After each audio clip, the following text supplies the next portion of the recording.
Hello and welcome back. I'm Reverend Tomas, and this is A Course in Miracles 365 Awakening to Love, the video series that's been going on now for about a year and a half, and it will be going on for much longer than the next year and a half because we've done the workbook for students and the manual for teachers here in A Course in Miracles. We're going through the section known as the clarification of terms right now. And we're still going to do the text. Oh, yeah. There's something here for people of all spiritual traditions. Incidentally, you don't have to be a student of A Course in Miracles in order to derive tremendous benefit from these teachings. Why? They're universal. And universal means universal. It applies to every single one of us. So, with that said, I want to thank all of you who have tuned in here recently. And there are a number of new subscribers to this YouTube channel. So, thank you so much for your subscription. And I would love, as always, to hear from you. So, if you have comments or questions about the channel in general or a single video, please feel welcome to leave those. Now, I will see them, I will respond to them. You're also more than welcome to email me or to find me on social media. I'm on Facebook most often and Facebook Messenger. So there are ways that you can reach me. And I want to invite you to do that because a good spiritual search, quest, thing, path, I don't know, trajectory, name the word, right? When you're on the path, it's normal that your experience generates lots of questions, that your study generates lots of questions. That's what having a human teacher is good for. It's a place to go for help, right? To just pop a question in, something like that. Because odds are that someone has been through something very similar. And maybe I have, maybe I haven't. I'm here on this video series to present my experience, knowing that that's going to be of help to you. There is a reason why you're watching this channel, because we all know there's a lot out there on YouTube, isn't there? There's so much out there on social media. And here you are focused on your spiritual practice. That's awesome. Let's keep doing that, shall we? Yeah, let's do it. I love that. Here we are on the segment here in the clarification of terms that's about forgiveness and the face of Christ. Forgiveness, the face of Christ. What is it? What isn't it? Let's talk about it. So, as you may know, and if you are a long-term practitioner of A Course in Miracles, and I know that many of you are, you know that forgiveness is central. This is central to practicing the thought system and learning the thought system of the Holy Spirit. It is forgiveness. It's all about forgiveness. Now, when we start out, this is something that generates all kinds of resistance, doesn't it, on the level of the ego? Because the ego gets freaked out because it wants to hold grudges against your abusive acts, for example. It wants to hold grudges against your mom or your dad for something that they did to you back on January 25th, 1987 at 4:48 p.m., which you remember with brilliant crystal clarity years later. You want to hold on to that little snippet of disdain, blame, hatred, right? And we tell ourselves, hey, I don't want to forgive that. I can forgive this person, but not that person. Or I can forgive everyone else, but not me. Does that apply to anybody? Yeah, it's pretty common. It's common, isn't it? And yet we're instructed again and again to forgive everyone, everything. And it's a whole different thought system than the thought system of the world, than the thought system of the ego. A Course in Miracles is teaching us a completely different way of thinking, a completely different way of approaching the world. It's a completely different way of seeing who we are, who everyone else is, and the world itself. We forgive everything, not just people, but the world itself, space, time, the ego, everything, everything. And what often comes up for so many people as a form of resistance is this wanting to hold out certain grudges, forgiving some people and not others, or forgiving everybody else and not yourself, and wanting to wrestle with that and keep that. And that's why this course is presented in a sequential fashion where you take a little bit at a time. If you're doing the workbook, it's maximum one lesson per day, and you do it gradually. Because if we were to simply spontaneously awaken right now, I think it would freak most of us out. So we need a gradual process, most of us. How long will that take? I don't know. I don't know. We have only the present moment. So it is incumbent on all of us to forgive right here in the present moment. So Jesus talks a little bit here about forgiveness in the clarification of terms as a happy fiction. Yes, as a happy dream. Why is it a dream? Why is it an illusion itself? Like the world, like the human body, like everything else that we appear to experience. I mean, certainly your social media feed is an illusion. A movie on Netflix is most definitely an illusion, isn't it? Why is forgiveness also an illusion? Well, in truth, there's nothing to forgive. There is a very famous saying from this course that says, ideas leave not their source. Ideas leave not their source. Capital S. The idea, the thought of God, leaves not its source.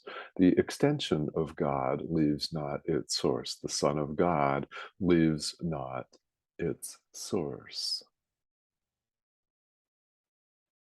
Because we've never left our source, in truth, there is nothing to forgive because there's never been separation of any kind. Now, here in the world where we see ourselves as individuals, where we see ourselves as human beings, we see ourselves as citizens of a certain country, of residents of a certain continent, as members of a certain ethnic group, of a certain gender, things like that. Certain profession in the world, right? A certain age group, certain generation that we've named and labeled, things like X and Y and stuff like that, right? When we see ourselves that way, we need forgiveness. The big difference, in fact, the main and really only difference between forgiveness and the other illusions is forgiveness leads to the truth. It leads to peace. It leads to peace, and the others certainly do not. When you see yourself as separate from someone else, that does not lead to peace, because what happens? You define and defend personal territory and perceive that you're going to be attacked by the other person or group of people. So you enact what we call preemptive measures. You lash out yourself. You don't have to do it physically. You don't have to be involved in a war or a fist fight with somebody to have attack thoughts about that person or group of people, do you? Right? Forgiveness overlooks the difference. It leads to peace. And by the way, the difference was never there in the first place. That's part of forgiveness as it is taught and practiced in the thought system of A Course in Miracles. Now, what happens is there is a distinction here in the thought system of the Course. This is a very handy teaching instrument here between perception and knowledge. Knowledge is beyond perception, it's of God, and knowledge is the experience of our oneness with God, constant experience, total experience without devolving back down into a sense of a separate individual self, competing with other separate individual selves to be self sustaining, survival units, yada, yada, yada. All of the stuff that our societies spout out at us and say, here, swallow. And when inevitably we can't swallow it or we puke it back up, then we have the happy dream of forgiveness to help us lead ourselves out. And yet, in truth, there's nowhere to go. Perception involves a subject and an object. It involves me and you, us and them, a subject and an object, a perceiver and the thing that is perceived. Forgiveness properly belongs in that domain because it is essential to help us correct perception, which is the goal of A Course in Miracles. This is where it's needed at the level of perception so that we may correct our perception. What happens when we do? When we complete all of our forgiveness lessons and opportunities, when we correct our perception completely. What happens then is we see what Jesus refers to as the face of Christ. Now, it's also talked about as being the real world. This is the face of Christ when we have clarified our perception. We see ourselves for who, what we really are, and we see our brother, singular, the Son of God, for what he is, for what we are, don't we? We see that, and then it's said here that we're so close at that point, having seen the face of Christ and experience our oneness with each other, and that we now see. This is also referred to as the vision of Christ. And when we arrive at this, having not gone anywhere on the supposed journey, right?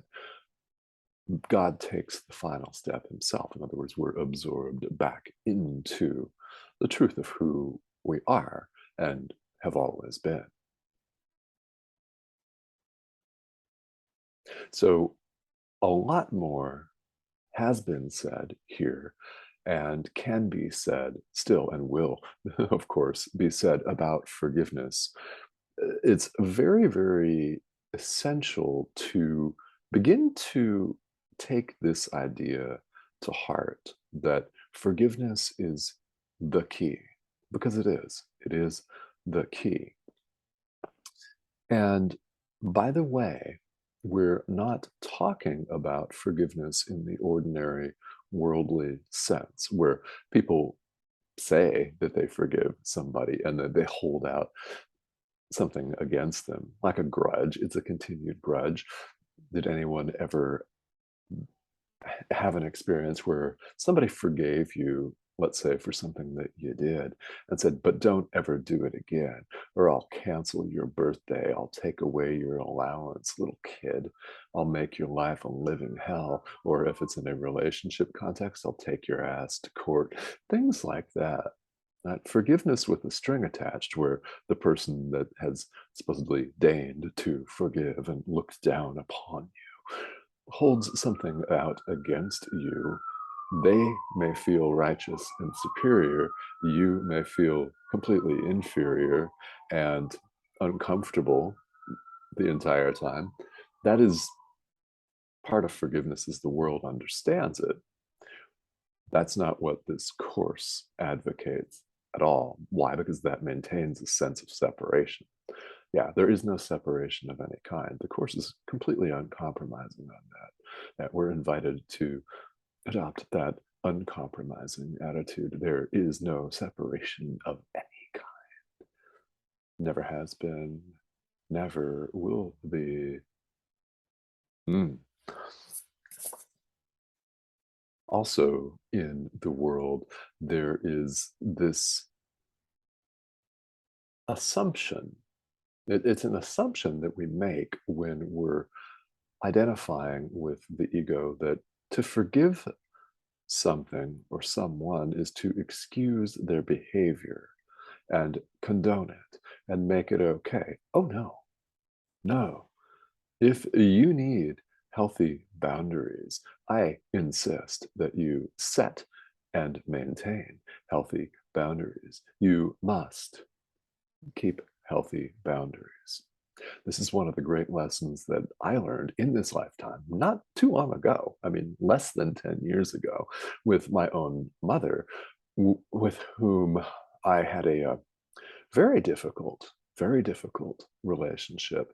She was a lifelong alcoholic and very emotionally abusive. And as an adult, I finally put my foot down and set some healthy boundaries. Now, at the same time, I was able to forgive her. And incidentally, I didn't have to write her a long, complicated letter of contrition and forgiveness. I didn't call her up. I didn't send an email. It didn't have to be like that because I went to work on myself.